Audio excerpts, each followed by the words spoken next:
امام ابن قیم رحمہ اللہ فرماتے ہیں وہا ہنا نقطۃ دقیقہ یغلط فیہا الناس فی امر الذنب، یہاں ایک اہم نقطہ ہے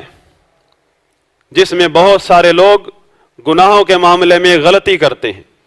وہی انہم لا یرون تأثیرہ فی الحال، وہ سمجھتے ہیں گناہ ہم نے کر لیا ہے، ابھی تھوڑا عذاب آ رہا ہے، اگر آئے گا تو کچھ کبھی ہو سکتا نہ بھی آئے، گناہ کی تاثیر کا خیال ہی نہیں، ذہن میں ہی نہیں رکھتے کہ گناہ کا کوئی اثر ہوگا میرے اوپر۔ بعض اوقات ایسے ہوتا ہے گناہ آدمی آج کرتا ہے اور اس کی پکڑ، اس کی جو تاثیر ہے، اس کا جو نتیجہ ہے جس کی بنا پر اللہ تعالیٰ آدمی پر کوئی عذاب یا پکڑ نازل کرے گا، اس کو اللہ تعالیٰ لیٹ کر دیتا ہے، حتیٰ کہ وہ آدمی اس گناہ کو بھول جاتا ہے اور پھر اس پر آ کر آفت آ جاتی ہے، کوئی بلا آ گرتی ہے، کوئی مصیبت آ پڑتی ہے اس گناہ کی وجہ سے۔ بندہ خیال کرتا ہے کہ اب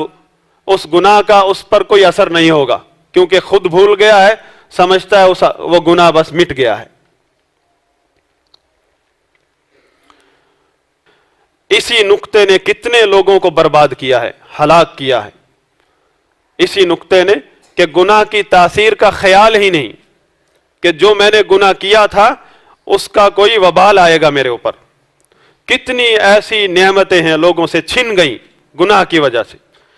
گناہ کیا اور گناہ کے وبال کا ڈر نہیں رہا، پرواہ نہیں رہی۔ یہ اصل نقطہ ہے، گناہ کس سے نہیں ہوتا، لیکن ذہن سے یہ بات نکل گئی کہ گناہ کا کوئی وبال بھی ہوگا میرے اوپر، سمجھتا ہے یہ تو فرعون، قوم عاد، قوم سمود کے لیے باتیں ہیں، ہمارے اوپر کوئی وبال نہیں آنے والا۔ یہی وہ نقطہ ہے جس کی وجہ سے کتنے لوگ ہلاک ہوئے لاپرواہی میں، کتنے لوگوں سے نعمتیں چھن گئی، دنیا برباد ہو گئی۔ جس دنیا کے لیے مرتا ہے اس دنیا کی بربادی بھی اس گناہوں کے وبال میں ہے، اور کتنے ایسے لوگ ہیں جو اسی وجہ سے اللہ کی پکڑ میں آ گئے،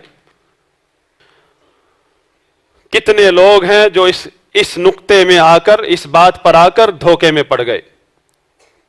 جو شخص بھی اس دھوکے میں پڑ گیا وہ یہ بھول گیا کہ گناہ برباد کرتا ہے، گناہ تباہی لاتا ہے، بھول گئے، اور یہ تباہی چاہے ایک مدت کے بعد آئے،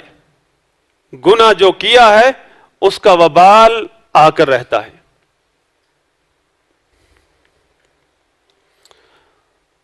جس طرح زہر کھایا ہے تو وہ اثر تو کبھی کرتا ہے، چاہے 10 سال بعد موت آئے،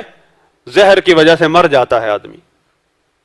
ایک وقت میں زہر کھایا تھا، علاج ہو گیا، لیکن زہر کا اثر جب باقی تھا، 50 سال بعد بھی موت آئی تو اسی زہر کی وجہ سے آئی۔ اور گناہ کا وبال اس سے بھی زیادہ ہدف پر رہتا ہے، وہ آ کر رہتا ہے۔